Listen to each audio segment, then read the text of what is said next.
Your wallet could be leaking hundreds, maybe thousands, each year, and you don't even know it.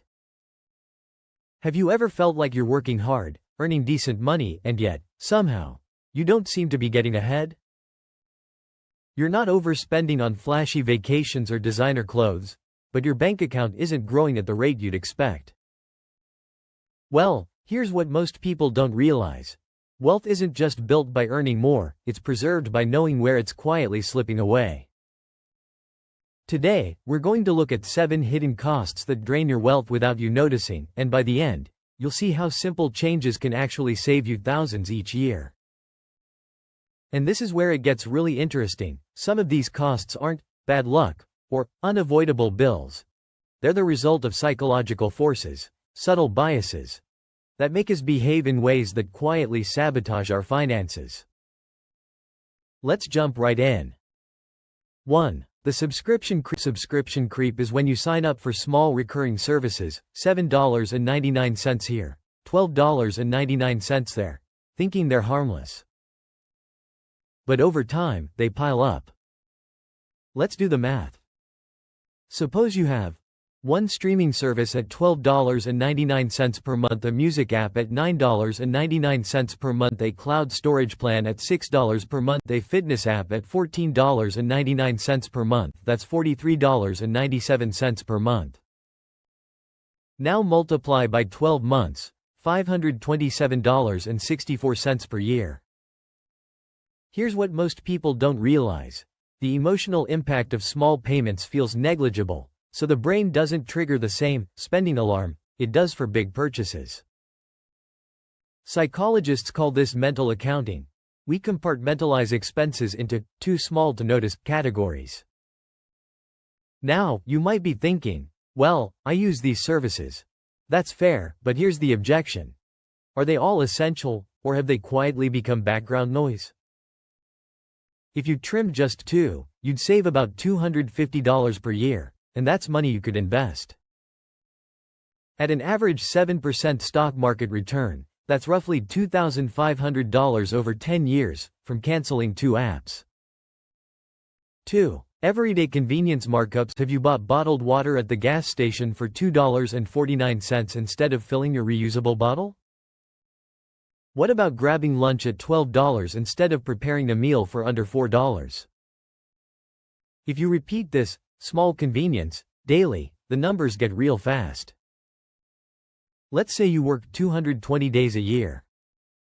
Spending an extra $8 per day for convenience equals $1,760 per year. Here's the surprising insight. We often pay for convenience because our brains value immediate ease over long-term benefit. In behavioral economics, this is called present bias. We see the instant gain, saving 5 minutes, and don't calculate the long-term drain. Imagine instead converting that $1,760 per year into an investment. Over 15 years at 7% growth, it becomes about $48,000. That's a luxury car, paid for entirely by skipping convenience purchases. 3. Bank fees and tiny interest loss.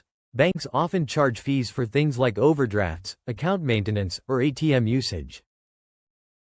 Let's say you pay $15 per month in miscellaneous fees. That's $180 per year. But here's the hidden cost: your lazy deposits. If $5,000 sits in a checking account earning 0.01%, you're making 50 cents per year, essentially nothing. If that same $5,000 was in a high-yield savings account at 4%, you'd earn $200 per year. Now combine the $180 lost in fees with the $199.50 lost in interest. That's $379.50 per year gone. Over 10 years, that's nearly $4,000, without any inflation or compounding. Now, you might be thinking, switching banks is too much hassle. That's exactly what banks count on. They exploit status quo bias, our tendency to stick with familiar arrangements even when change would benefit us. But if you spend 2 hours moving to better accounts, you'd earn the equivalent of hundreds per year in passive income. 4. Idle gift cards and reward points. Ever found a gift card in a drawer months later? Or ignored reward points because you thought they were insignificant? The average U.S. household leaves $339 per year in unused gift cards and loyalty points. Here's what most people don't realize. Once a gift card feels less fresh, or reward points seem minor, our motivation to redeem them plummets. Psychologists call this temporal discounting. We value benefits less as they feel further in time or less urgent. But if you view them as cash with an expiration date, everything changes. Imagine collecting $339 per year and investing it at 7%. 15 years later, that's about $9,300. Those forgotten cards could be your vacation fund. 5. Inflated insurance premiums. Insurance is necessary, but overpaying is not. Many people never re-quote policies, assuming their current rate is standard. Let's say you're paying $150 per month for car insurance. By shopping around, you find an alternative at $125 per month. That's $25 saved monthly. Over a year, that's $300. Over 10 years, $3,000, and that's without factoring compound growth. The objection here is, but switching insurance might be risky. I know this company. That's loss aversion, the idea we fear losing what we have more than gaining something better. Facts. As long as coverage levels match, switching is often purely beneficial. 6. Energy waste at home. Leaving lights on, running appliances unnecessarily, or keeping electronics plugged in 24/7 can add $20 to $30 per month to your electric bill. Let's average this at $25 per month, $300 per year. A simple power strip and conscious habits can slash this by half. Saving $150 per year might sound small, but reinvested annually at 7% for 20 years becomes about $6,500. Here's where it gets interesting. The environmental impact and cost savings stack together, meaning your money grows while you also contribute to sustainability. 7. The lifestyle inflation trap. This one's the silent killer. When income rises, spending often rises proportionally or faster. A raise of $5,000 per year seems like progress, but if you upgrade your car payment by $100 per month and start dining out twice a week instead of once, that raise is gone.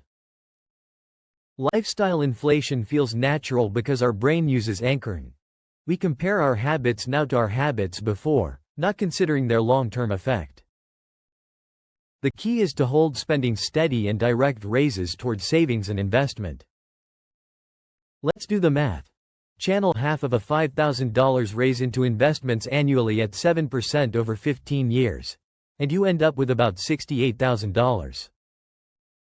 That's the price of ignoring lifestyle inflation. Here's what most people don't realize. Wealth leaks are rarely caused by one dramatic expense. They're tiny drips, multiplied across months and years, compounded by behavioral biases that keep us in the dark. If you summed all our examples, subscriptions, convenience markups, bank habits, unused rewards, insurance overpayments, energy waste, and lifestyle inflation, you could easily be losing $3,000 to $5,000 per year without realizing it. Turn the tables. If you redirect even half of that into investments, in 20 years you're looking at 6 figures of additional wealth. And that's the real takeaway. The small stuff is the big stuff. If you found these insights valuable, think of this as your blueprint for plugging the leaks before they sink your ship.